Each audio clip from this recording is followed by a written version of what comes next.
They're doing it again. We're getting Lesnar and Reigns again. Oh my God. I can't even begin to explain how incredibly stupid this is. But, it is not all WWE's fault, unfortunately.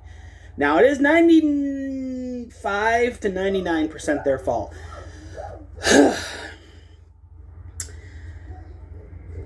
It was so upsetting to see them card out Lesnar again after Roman's title defense on SmackDown against Riddle. Now, I wasn't expecting Riddle to win. I was thinking, maybe it leads to, the possibility of a rematch at a pay-per-view. I wasn't expecting much. I was happy to see Roman actually defend the belt for the first time, since WrestleMania, about 2 months ago. Yeah, about 2 months ago. So, that I was okay with. The problem I'm running into now is WWE has put themselves in this position where they literally have... Let me just fix this. There we go. They put themselves in the position where they have no options. Now, I said it's not entirely their fault.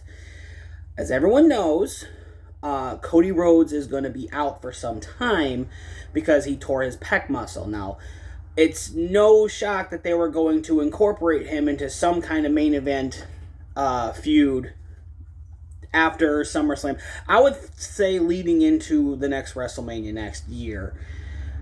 Just because of how they've been booking him really, really strong. And he's been really, really over with the fans. But he tore his pec muscle. And he's off TV. And I don't know the timetable. I saw one report said at least 6 months. One report said 9 months. I don't know. The next one is Randy Orton. The immediate plan was that Riddle was going to get a title shot and he was going to fail, and then it was going to lead into SummerSlam, which was apparently going to be Randy Orton versus Roman Reigns for the title. Now, Randy ended up getting hurt during a match, and he's going to be out for the rest of the year. There's even some news speculating that this could very well be like his last run, if it's that bad. So, with that said, their immediate and long-term plans are not, or they're ruined. So they had to obviously do something to get them through the summer, because SummerSlam is like their second biggest event of the year. And yes, I said the second biggest because I don't think Royal Rumble is nearly as big as it has been. Granted, I consider that like the third biggest event of the year, but it's basically a forced setup 2 months before WrestleMania. I still watch it. I still have fun with it. So this is where it's all WWE's fault. They literally have no one to push in the main event scene. No one. Right now, they did a little brief tease with Bobby Lashley holding up the belt, speculating, oh, maybe he's going to be the next one in line. I'm like, okay, well, I'm pretty sure they've already done that. I'm sorry, it was Bobby Lashley and Brock Lesnar, and Roman interfered, and that was when Paul Heyman turned again on Lesnar and aligned himself with Reigns. And okay, so it's fresh. I'd say it's fresher. I don't believe those two have really had a feud, and if they did, it didn't last long. So I'd be okay with them doing it again because they haven't milked that opportunity to death. The other issue I'm running into is that they're not building him, really. Like, we're still coming off the coattails of all the Omos feud, which they're building to be in the Money in the Bank ladder match. Now, that's fine. I have nothing against them putting a big guy in a Money in the Bank match. Except for the fact that it's a big guy in a match where you're supposed to be using a ladder, and this guy is already immobile.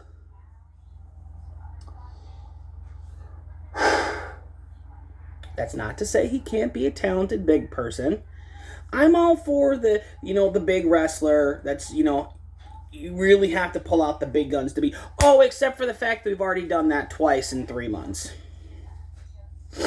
So the allure between that is pointless. And I swear, if by some miracle that behemoth hobbles up that ladder and grabs that belt, I will never watch the show again.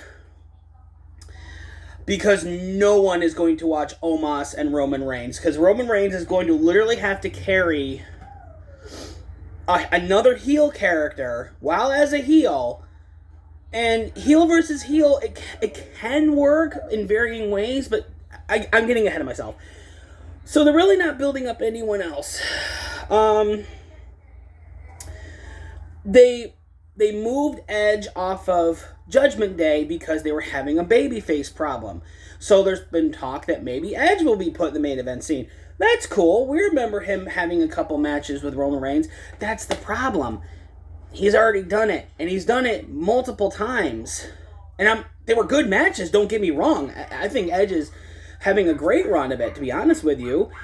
And it has been confirmed that they did have Finn come in and take Edge's place because they are having a massive problem for big babyface talent.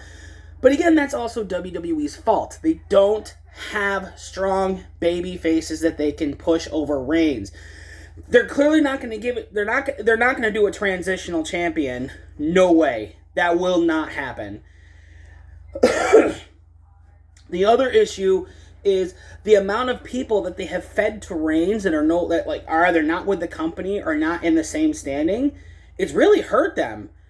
Roman has literally been put on he's literally on God mode. They put him on S tier. They gave a brief a one pay-per-view thing with Cesaro. He's not even with the company anymore. Actually, there's rumors that he might even show up at Forbidden Door to wrestle Zack Sabre Jr. I don't know how true that is. I think it'd be a good match. So who else is there? Well, there's Shinsuke Nakamura, except we kind of had that. It blew itself over and it fizzled out. It didn't really go anywhere, and they're not really building him as a main event. Well, what about AJ? Well, they're not really doing anything with AJ either, and they're also not, they're giving him kind of a losing streak, and he's not getting over that. So to immediately, go full steam on him, I don't see that happening either. I'm just being realistic. I don't know exactly what they're going to do. But this is what happens when you have put all your eggs in one basket with two guys. Those two guys have been Roman and Lesnar. And I'm going to say right now, I enjoy the work that Reigns has been doing. I do. It's his best work. The problem is that it's been his best work for going on 2 years, and there hasn't really been anyone else being built up along with it. Now there's been the Lesnar issue. Nobody, and I can confidently say this, unless you are a diehard Brock Lesnar fan who does not watch wrestling, I don't see anyone excited for another Lesnar and Reigns match. I said this in my WrestleMania predictions video. I'm going to say it right now.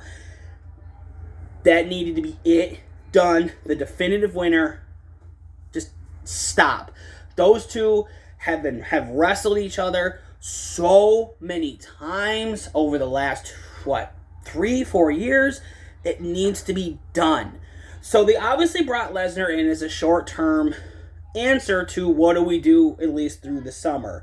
So I'm thinking what's going to happen is that's probably going to end up being the SummerSlam match. And Lesnar's going to go off TV again. And then what they're probably going to do next, they're probably going to find some champion to get him through the fall, or some opponent to get him through the fall time. I'd say maybe Lashley at this point, because I'd say he's the only fresh face that we haven't really seen go after Roman. and again, that's the issue. Who else really is there? I mean, you got Kevin Owens who's doing some pretty funny work with the Elias Ezekiel storyline, but that's it. Sami Zayn, well, I think that'd be a really good plan. Like, he's trying so hard to being good with the bloodline, but they're not really appreciating him, and then he eventually starts turning face.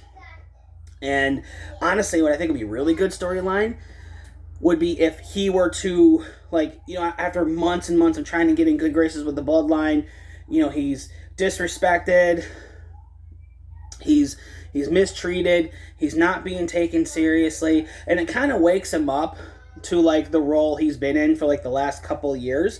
And eventually what he does is, he shows them, hey, I'm someone to be taken seriously, and in order to prove that to you, I'm going to cost the Usos the belts. And then that gets Roman Reigns' attention. He puts Zayn through the gauntlet. Zayn continuously goes through, because I'm going to say it right now. You give Sami Zayn a half an hour in that ring, and he'll do magic. I have seen this guy, some of the best NXT stuff I have ever seen was Sami Zayn. Some of the stuff I saw him on the independent stuff was Generico. This dude is amazing, and I would love to see him back kind of in that upper mid-card scene rather than mid-card comedy bad guy. So I think that's what could happen. Then finally Roman, challenges him to a couple of pay-per-views. Zayn's unsuccessful, but it kind of builds him up a little bit, showing oh, he almost did it. And then, Roman's it was, everyone's saying he almost won. Kind of borrowing from Rocky and Rocky 2 a little bit. Oh, everyone says, the wrestling match wasn't taking it, it was fixed, it was a fluke, it was something. And it's no, he's a chump, and I'm going to prove it. I'm going to embarrass him. I'm going to show him that he's nothing more than literally, below me, literally bow to me level. And then we get another match. I'd say that could go safely in the Survivor Series. In Survivor Series, we get the final full babyface Zayn coming out, and they give the people a 20 to 25 minute spectacle out there.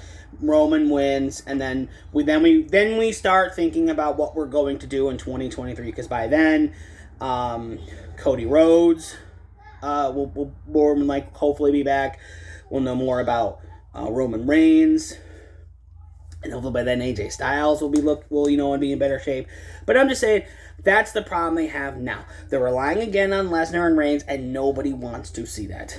It's a last minute substitution, and unfortunately, it's one that's going to make this summer a really boring one for WWE.